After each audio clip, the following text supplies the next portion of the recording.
નમસ્કાર વિદ્યાર્થી મિત્રો, હું હરેશ રાઠોડ, ભૂતપૂર્વ કંડક્ટર. આપ સૌનું નિષ્ઠા એજ્યુકેશનમાં હાર્દિક સ્વાગત કરું છું. મિત્રો, આજના આ વિડીયોમાં આપણે ગુજરાત પાક્ષિક જુલાઈ 2026માંથી 20 MCQ જોઈશું, જે આપણને આવનારી GSRTC કંડક્ટર ભરતી પરીક્ષામાં મદદરૂપ થશે. તો અંત સુધી વિડીયોને જોજો મિત્રો. અને હવે આપણે MCQ ચાલુ કરીશું. તો ચાલો જોઈએ MCQ. રાષ્ટ્રીય શિક્ષણ નીતિ 2020ના સફળ 5 વર્ષની ઉજવણીના ભાગરૂપે SHVR એટલે કે સ્વચ્છ એવં હરિત વિદ્યાલય રેટિંગ 2025-26 હેઠળ રાષ્ટ્રીય સ્તરે માન્યતા માટે કેટલી શાળાઓની પસંદગી કરવામાં આવી છે? તો A 10, B 21, C 15, D 13. તો C 15 સાચો જવાબ છે મિત્રો. 2.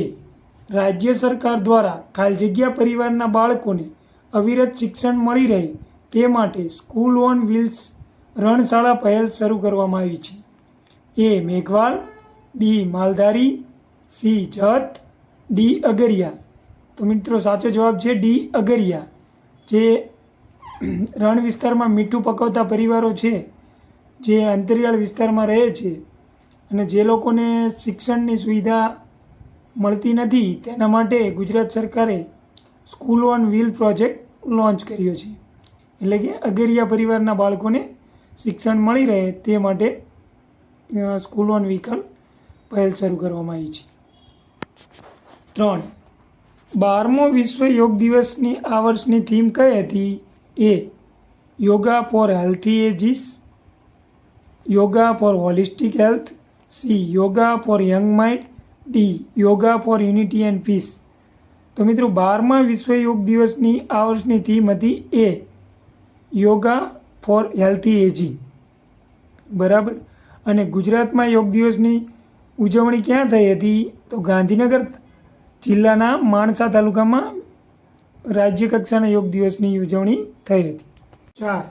નવી જાહેર કરાયેલી ઔદ્યોગિક નીતિ 2026 હેઠળ આગામી 5 વર્ષમાં આશરે રૂપિયા ખાલી જગ્યા લાખ કરોડનું રોકાણ આકર્ષવાનું લક્ષ્ય છે. તો A 6, B 5, C 7, D 10. તો મિત્રો D સાચો જવાબ છે. 10 લાખ કરોડ રૂપિયા આકર્ષવાનું લક્ષ્ય છે. 5. ગુજરાત સરકારે કઈ સંસ્થા સાથે રૂપિયા 1 lakh crore long term financing માટે MOU કર્યા છે? A PFC, B NHI, C HUD હુડકો, D NFCC. તો મિત્રો C સાચો જવાબ છે. હુડકો સાથે MOU કર્યા છે. 6. ભારત સરકારે શરૂ કરેલ મંથ ઓફ સોલાર મે 2026 અંતર્ગત કેટેગરી B હેઠળ કેટલા એવોર્ડ મેળવી શ્રેષ્ઠ પ્રદર્શન કર્યું હતું? A 2, B 3, C 4, D 5. તો D સાચો જવાબ છે મિત્રો. 5 એવોર્ડ મેળવ્યા છે. 7. પૂર્વ અગ્નિવીરોને રાજ્ય સરકારના વિભાગોમાં વર્ગ 3 સંવર્ગની સીધી ભરતીમાં કેટલા ટકા અનામત આપવાનો નિર્ણય રાજ્ય સરકારે કર્યો છે? A 5%, B 10%, C 15%, D 20%. તો મિત્રો D સાચો જવાબ છે. 20% અનામત રાખવાનો નિર્ણય રાજ્ય સરકારે કર્યો છે. 8. વર્ષ 2023માં જેને GI ટેગ મળ્યું તે સોદાગરી બ્લોક પ્રિન્ટિંગ કયા જિલ્લા સાથે સંકળાયેલી છે?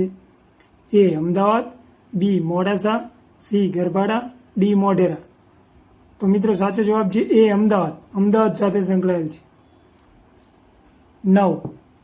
મુખ્યમંત્રી શ્રી ભૂપેન્દ્રભાઈ પટેલે 24મા શાળા પ્રવેશોત્સવ અને કન્યા કેળવણી મહોત્સવનો શુભારંભ કયા સ્થળેથી કરાવ્યો? A Vadnagar, B Modasa, C Patan, D Bhavnagar. તો મિત્રો A સાચો જવાબ છે. A Vadnagar. 10.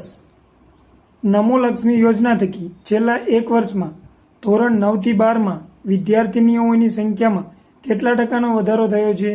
A 61, B 68, C 70, D 73. તો મિત્રો અહીં સાચો જવાબ છે D 73. 11. પ્રાથમિક શિક્ષણના સુદ્રઢીકરણ માટે વર્ષ 2026-27થી વર્ષ ખાલી જગ્યા સુધી નિપુણ ગુજરાત કાર્યક્રમનો પ્રારંભ કરવામાં આવ્યો છે? એ 2027-28, બી 2028-29, સી 2029-30, ડી 2030-31. તો મિત્રો અહીં સાચો જવાબ છે બી 28-29. મિત્રો નિપુણ ગુજરાત કાર્યક્રમ 3 વર્ષ માટે રાખવામાં આવ્યો છે, એટલે એનું ત્રીજું વર્ષ થાય 2028-29, એટલે સાચો જવાબ છે બી 28-29. 12. ગુજરાતના કયા જિલ્લાને સ્પોર્ટ્સ ગુડ મેન્યુફેક્ચરિંગ હબ બનાવવાનો રોડમેપ તૈયાર કરવામાં આવ્યો છે? એ આણંદ, બી ખેડા, સી છોટાઉદેપુર, ડી વડોદરા. તો મિત્રો સાચો જવાબ છે સી છોટાઉદેપુર. 13. જીઆઈ ટેગ પ્રાપ્ત પટારી હસ્તકલા નીચેનામાંથી કયા જિલ્લા સાથે સંકળાયેલી છે? એ વડોદરા, બી કચ્છ, સી રાજકોટ, ડી પોરબંદર. તો મિત્રો સાચો જવાબ છે સી રાજકોટ. અને તાલુકો પૂછે તો જેતપુર. 14. વડોદરામાં યોજાયેલી વીજીઆરસીમાં કુલ કેટલી નવી જીઆઈડીસી સ્થાપવાની જાહેરાત કરવામાં આવી? મિત્રો વીજીઆરસી એટલે વાઇબ્રન્ટ ગુજરાત રિજનલ કોન્ફરન્સ. એ 5, બી 6, સી 7, ડી 8. તો મિત્રો સાચો જવાબ છે ડી 8 જીઆઈડીસી સ્થાપવાની જાહેરાત કરવામાં આવી. 15. ખાલી જગ્યા નદી પર બંદલપુર કોરોલી બ્રિજ કમ બ્રિજના નિર્માણ માટે રાજ્ય સરકારે રૂપિયા 1700 કરોડના સૈદ્ધાંતિક ખર્ચને મંજૂરી આપી છે? એ નર્મદા, બી મહી, સી તાપી, ડી દમણગંગા. તો મિત્રો સાચો જવાબ છે બી મહી નદી પર. 16. ટીબી મુક્ત ભારત માટે કામગીરી કરવામાં સ્ટેટસ વિથ મોસ્ટ ઇમ્પ્રુવમેન્ટ શ્રેણીમાં ગુજરાતનો ક્રમ કયો છે? એ પ્રથમ, બી દ્વિતીય, સી ત્રીજો, ડી ચોથો. તો મિત્રો સાચો જવાબ છે એ પ્રથમ. 17. મુખ્યમંત્રીશ્રીએ નમો સ્વચ્છતા અભિયાન અને અમૃત પાન અભિયાનનો રાજ્યવ્યાપી પ્રારંભ ખાલી જગ્યાથી કરાયો હતો? એ ભાવનગર, બી નવસારી, સી બનાસકાંઠા, ડી ગાંધીનગર. તો મિત્રો સાચો જવાબ છે ડી ગાંધીનગર. ગાંધીનગરથી પ્રારંભ કર્યો હતો. 18. કેન્દ્રીય સહકારિતા મંત્રી શ્રી અમિતભાઈ શાહે ગુજરાતના કેટલા મુખ્ય શહેરોમાં ભારત ટેક્સીનો શુભારંભ કરાવ્યો હતો? એ 10, બી 12, સી 14, ડી 16. તો મિત્રો સાચો જવાબ છે સી 14. 19. ડિજિટલ ઇન્ડિયાના સંકલ્પને વેગ આપવા રાજ્ય સરકારે ખાલી જગ્યા માહિતીની સુરક્ષા માટે વિભાગીય ડેટા સમિતિની રચના કરી છે? એ સહકારી બેન્કો, બી ખેડૂતો, સી દૂધ મંડળી, ડી દર્દીઓ. તો મિત્રો સાચો જવાબ છે બી ખેડૂતો. 20. ખેતરોમાંથી વીજપોલ પસાર કરવામાં વળતરની નીતિમાં ફેરફાર કરીને વળતરની ગણતરીમાં જંત્રીના બદલે પ્રવર્તમાન બજાર કિંમતના ખાલી જગ્યા ટકા ચૂકવાશે? એ 50, બી 100, સી 150, ડી 200. તો મિત્રો સાચો જવાબ છે ડી 200. જે પહેલાં જંત્રીના ગણાતા હતા એ હવે બજાર કિંમતના 200% ચૂકવાશે. જે પહેલાં જંત્રીના 200% ગણાતા હતા એ હવે બજાર કિંમતના 200% ચૂકવાશે. તો મિત્રો આજના આ વિડીયોમાં આપણે ગુજરાત પાક્ષિક જુલાઈ 2026માંથી 20 MCQ જોયા, જે આવનારી ભરતી પરીક્ષા માટે ઉપયોગી થશે. ખાસ કરીને જે જીએસઆરટીસી કંડક્ટર ભરતી પરીક્ષાની તૈયારી કરે છે એના માટે ખાસ ઉપયોગી થશે. એના માટે આવનારા દરેક મંથ માટે હું ગુજરાત પાક્ષિકમાંથી MCQનો વિડીયો બનાવીશ, જેથી આ ચેનલ સાથે જોડાયેલા રહીજો. અને મિત્રો, જો આ વિડીયો તમને ગમ્યો હોય તો વિડીયોને લાઇક, શેર અને સબસ્ક્રાઈબ જરૂરથી કરજો.